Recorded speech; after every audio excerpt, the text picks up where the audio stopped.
ቡድኖች በዩክሬንና በሩሲያ መካከል እየተካሄደ ያለው አውዳሚ ጦርነት የግጭቱ አድማስና ተጽዕኖ ከምስራቅ የአውሮፓ ድንበሮች አልፎ መካከለኛው ምስራቅን ጨምሮ ዓለም አቀፋዊ የጂኦፖለቲካ ቀውሶችን እያስተሳሰረ ይገኛል። የዩክሬን መንግስት የራሱን የአየር መከላከያ አቅም ለማጠናከር በማለም የድሮን ጦርነት ልምዱን በመጠቀም በመካከለኛው ምስራቅ ጣልቃ ለመግባት ስትራቴጂካዊ እንቅስቃሴ መጀመሩን ሲያስታወቅ፣ በሌላ በኩል ሩሲያ ዘመናዊና አውዳሚ የሆኑ አዳዲስ ሚሳኤሎችን በመጠቀም በዩክሬን ከተሞች ላይ መጠነ ሰፊና ገዳይ ጥቃቶችን ፈጽማለች። ከዚህ ወታደራዊ ፍጥጫ ጎን ለጎን ሩሲያ፣ አሜሪካና እስራኤል በኢራን ላይ የወሰዱትን እርምጃ ተከትሎ ዓለም አቀፍ ሕግ በተግባር ማክተሙን አውጃለች። የዩክሬኑ ፕሬዝዳንት ቮሎዲሚር ዜሌንስኪ የሀገራቸው የጦር ባለሙያዎች በመካከለኛው ምስራቅ የሚሰነዘሩትን የኢራን ድሮን ጥቃቶች ለመመከት ሙያ እገዛ ለማድረግ ወደ ቀጠናው ማቅናታቸውን ይፋ አድርገዋል። ይህ ያልተጠበቀ እርምጃ ኬቭ ያላትን የድሮን ጦርነት ልምድ በመጠቀም ከምዕራባውያን አጋሮቿ በተለይም ከአሜሪካ አዳዲስ የአየር መከላከያ ሚሳኤሎችን ለማግኘት ያሰበችው ስትራቴጂካዊ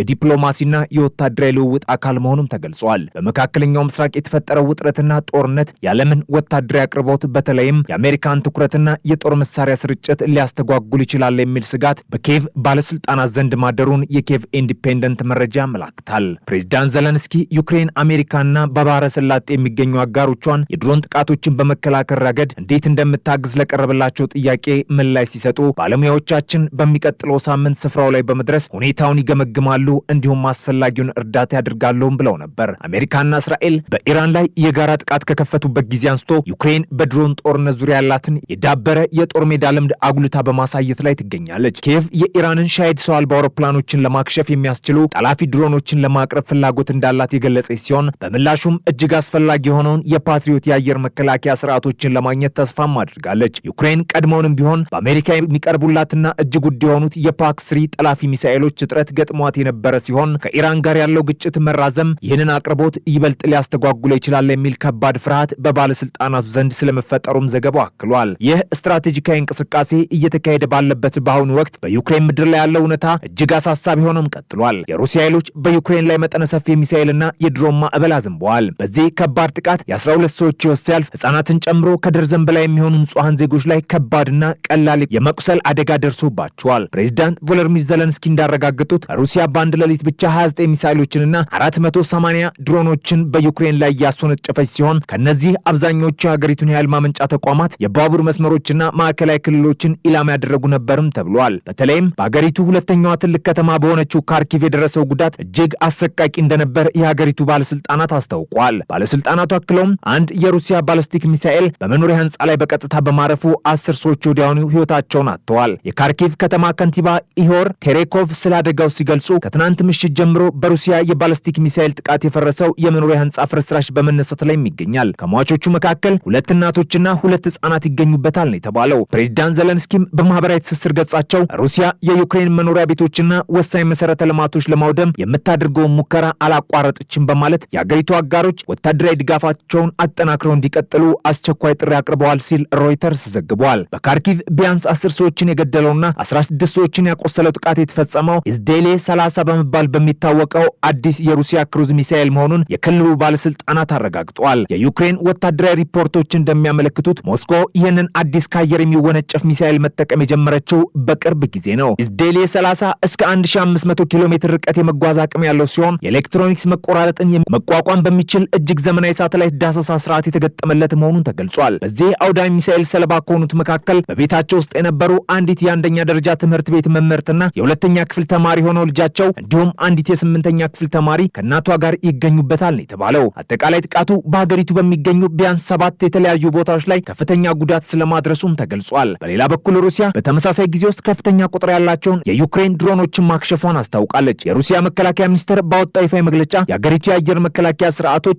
163 የዩክሬን ሰው አልባ አውሮፕላኖችን በተለያዩ የሩሲያ ግዛቶች ላይ ጠልፈውም አውድመዋል። የመከላከያ ሚኒስቴሩ የድሮኖችን ስርጭት በዝርዝር ሲያስቀምጥ 54 ድሮኖች በብሪያንስክ ክልል፣ 47 በክሬሚያ፣ 16 በክራስዶኖር፣ 11 በካሉጋ፣ 8 በኖቭጎሮድ፣ 5 ቤልጎሮድ ክልል፣ 4 በጥቁር ባህርና በስሞልንስ ክልል፣ 4 በጥቁር ባህርና እንዲሁም በስሞልንስ ክልል፣ 3 በቮሮኔዝ ክልልና ባዲጊያ ሪፐብሊክ፣ 2 በሮስቶቭ ክልልና አዞቭ ባህር ላይ እንዲሁም በአስትራካን፣ ቮልጎግራድ፣ ኦሪዮል እና ትቨር ክልሎች ላይ ድሮኖች መመታታቸውንም ዘርዝሯል። ከዚህ በተጨማሪም እሁድ ዕለት በ9 ሰዓት ጊዜ ውስጥ በማዕከላዊና ደቡባዊ ሩሲያ የተለያዩ ክፍሎች ላይ 234 ተጨማሪ የዩክሬን ድሮኖች መመታታቸውን ሩሲያ አስታውቃለች። ከነዚህም መካከል 6ቱ በቀጥታ ወደ ዋና ከተማዋ ሞስኮ የተላኩ መሆኑን ሞስኮ ታይምስ ዘግቧል። በዚህ ወቅት ምንም አይነት የንብረት ጉዳትም ሆነ የሰው ሕይወት መጥፋት አለመመዝገቡን ቢገለጽም በዩክሬን ድንበር ላይ በሚገኘው የብሪያንስክ ክልል አስተዳዳሪ አንድ የእርሻ ሰራተኛ መቁሰሉን አረጋግጠዋል። ሆኖም በሩሲያ ቁጥጥር ስር በሚገኘው የምስራቃዊ ዶንቴትስክ ክልል የሩሲያ ተወካይ እንደገለጹት ለረጅም ጊዜ በሩሲያ ኃይሎች ጫና ስር በምትገኘውና የዩክሬን ሎጂስቲክስ ማዕከል በሆነችው ፖክሮቭስክ አቅራቢያ በሂርኒያክ ከተማ ውስጥ የዩክሬን ጦር በፈጸመው ጥቃት የአንድ ቤተሰብ አባል የሆኑ 4 ሰዎች ተገድለዋል። በዩክሬን የሩሲያ ቁጥጥር ስር ባሉ አካባቢዎች የሚሰራው የሩሲያ ምርመራ ኮሚቴ ተወካይ በበኩላቸው የዩክሬን የከባድ መሳሪያ ድብደባ በዶንቴትስክ ዋና ከተማ የሚገኘውን የህፃናት ክሊኒክ መጉዳቱን አስታውቋል። ሩሲያ በኢራን ዲዛይን በተሰሩትና በታነጹት ሻሄድ ድሮኖች ላይ ከፍተኛ ጥገኝነት ማሳየት ጀምራለች። እነዚህ ርካሽ ነገር ግን አውዳሚ የሆኑ አንድ ጊዜ ብቻ የሚያገለግሉ ድሮኖች በመቶዎች በሚቆጠር ማዕበል ወደ ሲቪልና የመሰረተ ልማት ኢላማዎች በመተኮስ ለዩክሬን ትልቅ ስጋት ሆኖም ቆይተዋል። አሁን ላይ እነዚህ ድሮኖች በቴህራን ብሉፕሪንት መሰረት በሩሲያ ውስጥ በዝቅተኛ ወጪ እየተመረቱ ሲሆን የሞስኮ ተመራጭ የጦር መሳሪያ ለመሆንም በቅተዋል። ይሁን እንጂ የሩሲያ ጦርነት ወደ 5ኛ ዓመቱ ሲሸጋገር የዩክሬን የአየር መከላከያ አቅምም አብሮ አድጓል። በአሁኑ ወቅት የዩክሬን የድሮን ጠለፋ ምጣኔ ወደ 80 በመቶ ገደማም ደርሷል። ከ2022 ጀምሮ ኪየቭ በሩሲያ ድሮኖች ላይ የተወሳሰበና ባለብዙ ሽፋን ያለው የአየር መከላከያ ስርዓት አዳብራለች። የስርዓት ተንቀሳቃሽ የተኩስ ቡድኖችን፣ የተለያዩ ኤሌክትሮኒክስ ጦርነት ቴክኖሎጂዎችንና ዩክሬን በአገር ውስጥ ያበለጸገቻቸውን የራሷን ጠላፊ መሳሪያዎች ያካተተ ነው። የዩክሬን ጠቅላይ አዛዥ ኦሌክሳንደር ሲሪስኪ እንዳስታወቁት በየካቲት ወር መዲናዋን ኪየቭንና የኪየቭን ክልል ኢላማ ካደረጉት ሻሂድ መሰል ድሮኖች መካከል ከ70 በመቶ በላይ የሚሆኑት በዩክሬን ጠላፊ መሳሪያዎች ተመተው ወድቀዋል። ከዚህ የጦር ሜዳ ውሎና ትርምስ ባሻገር ዲፕሎማሲውና ዓለም አቀፋዊ ፖለቲካ መድረክም በውጥረት እየታመሰ ይገኛል። ሩሲያ በመካከለኛው ምስራቅ እያደገ የመጣውን ውጥረትና በተለይም አሜሪካና እስራኤል በኢራን ላይ የሰነዘሩትን ጥቃት ተከትሎ ዓለም አቀፍ ሕግ በተግባር መስራቱን ማቆሙን አውጃለች። ይህንን አስደንጋጭ አቋም ተከትሎም የተባበሩት መንግስታት ድርጅት የጸጥታው ምክር ቤት 5 ቋሚ አባላት አስቸኳይ ስብሰባ እንዲያደርጉ ጥሪዋን አስተላልፋለች። የክሬምሊን ቃል አቀባይ ዲሚትሪ ፔስኮቭ በሰጡት መግለጫም እያሽቆለቆለ ያለው የዓለም አቀፍ ሁኔታ የሩሲያው ፕሬዝዳንት ቭላዲሚር ፑቲን ቀደም ሲል ያቀረቡትን ሐሳብ እንደገና መመልከት አስፈላጊ መሆኑን ያጎላል ብለዋል። የሐሳብ ሩሲያ፣ ዩናይትድ ስቴትስ፣ ቻይና፣ ፈረንሳይና ዩናይትድ ኪንግደም ያለም መረጋጋትና የደህንነት ስጋቶች ለመፍታት በአንድ ጠረጴዛ ዙሪያ